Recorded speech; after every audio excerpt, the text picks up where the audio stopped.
Welcome to Whiskey is a Journey. My name is Peter Fasciano, and this is my Monday series where I am covering my single barrel bourbons in my collection. Today's single barrel is coming from 2XO. This is a Dixon Deadman product, and I'm looking at the Gem of Kentucky. Like always, let's go ahead and pour it, nose it, taste it, talk about it, and then if you stick around until the end, I'm going to give this thing a score. Holy cow, is that dark.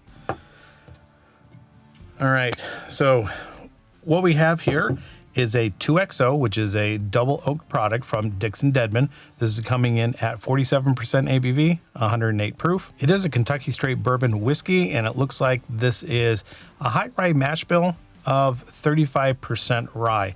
According to the website and some of the interviews that Dixon Deadman has given, these barrels are hand selected by him, and they're a high rye bourbon. This is non-age stated, but it's also rumored to be anywhere from 6 to 8 years old. Like I had mentioned, this is a double barrel product, and the double barreling process is including new charred oak barrels that are a level or char 3 and char 4 toast level. 750 milliliter bottle, and I paid $199.99 in Phoenix, Arizona.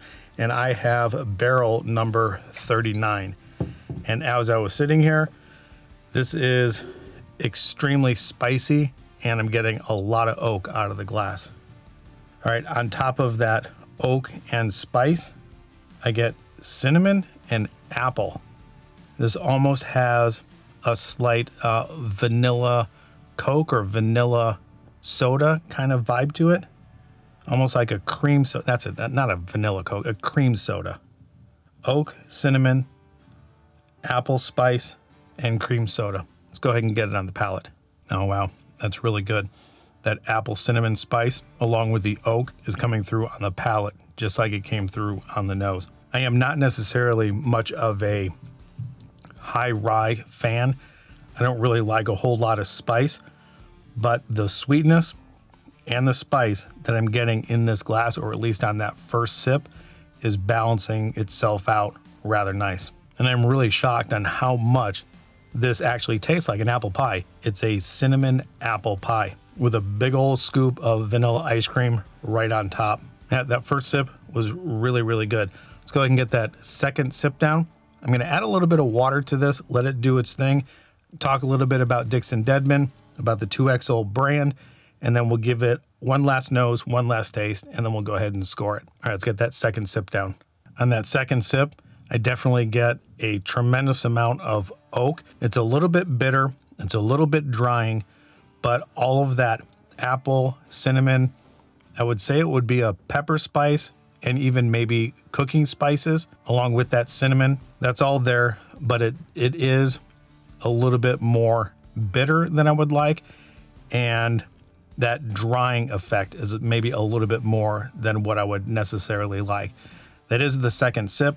That second sip tends to bring out those kinds of notes for me, but everything else, the sweet, the spice, the apple, the cinnamon, the vanilla, that creamed soda, that's all there, and that's all really, really good. I'm gonna add a couple of drops of water to this, and let's go ahead and talk a little bit about 2XO, Dixon Deadman, and the Prestige beverage group that I guess he is working with to produce all these 2XOs. We'll give this a roll in the glass. Now, if you are new to bourbon and you've heard the name Dixon Deadman, that's probably because you are familiar with Kentucky Owl. Kentucky Owl was a brand that Dixon Deadman's great-great-grandfather, Charles Mortimer Deadman, founded in 1879. It was in production all the way up until Prohibition, and it eventually closed in 1916. And then jump forward about 100 years, in 2014, Dixon Deadman revived Kentucky Owl. He was working there for about 7 years, and in the process of that whole development, with him being the master taster or master blender, the Kentucky Owl brand reclaimed some pretty good notoriety, and it rose in popularity. And as I mentioned, Dixon Deadman worked there as the blender for about 7 years, and then they ended up selling to the Stoli Group in 2017. And when Dixon Deadman left Kentucky Owl, he was approached by the Prestige Beverage Group, and they kind of partnered up. Prestige Beverage Group had stockpiles of their own whiskey, and it was coming to age.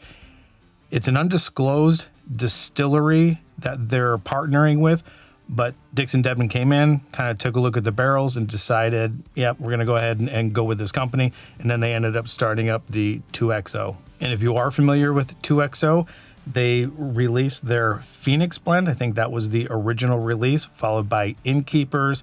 Then they did a Tribute blend, and then they released a lower proof, I think, or a lower proof and a less expensive oak series or oak finishing series bottle as well. And I think their first release there was in the American oak. Eventually, I will be doing a taste through of all of the 2XOs with the exception of the Phoenix blend. So if you're new to the channel and you think you're going to like that information and you're not subscribed to the channel, do me a favor and subscribe to the channel. Just click on the little subscribe button there. If you're familiar with 2XO or any of their products, leave some comments down below. And like always, do all those things that YouTubers ask you to do.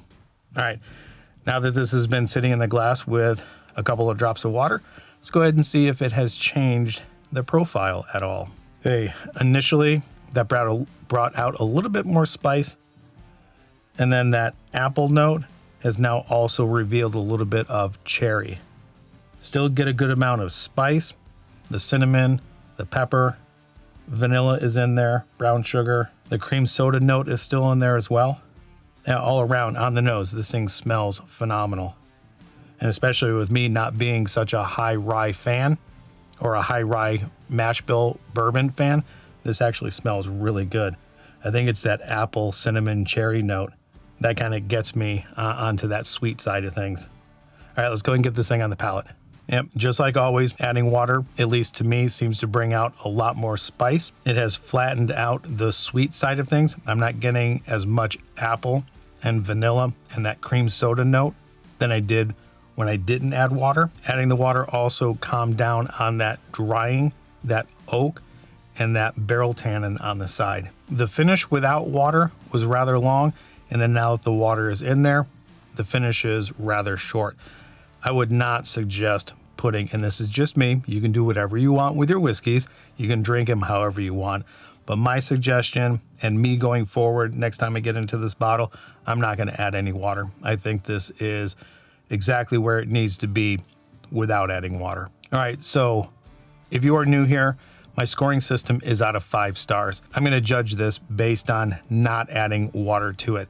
It definitely flattened everything out with water, so I'm going to judge it without water. It's really good. It does lean a little bit more towards the higher spice than I would normally like, but like I had mentioned throughout this entire thing, that apple, the cinnamon, the cream soda, the vanilla, the oak, all of that hits my palate just right. It has an extremely long finish. It coats everything in the mouth. It saturates the back of my throat, and it just lingers and just goes on forever. I'm really liking this.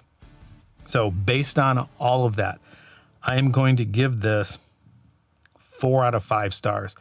I'm really impressed with this without water, and I am definitely looking forward to the other bottles that are in this lineup. And looking at some of the press that's out there, this is bottle number 39, and I'm pretty sure that they're saying that Dixon Dedman himself likes the barrels that are within the 20s and low 30s.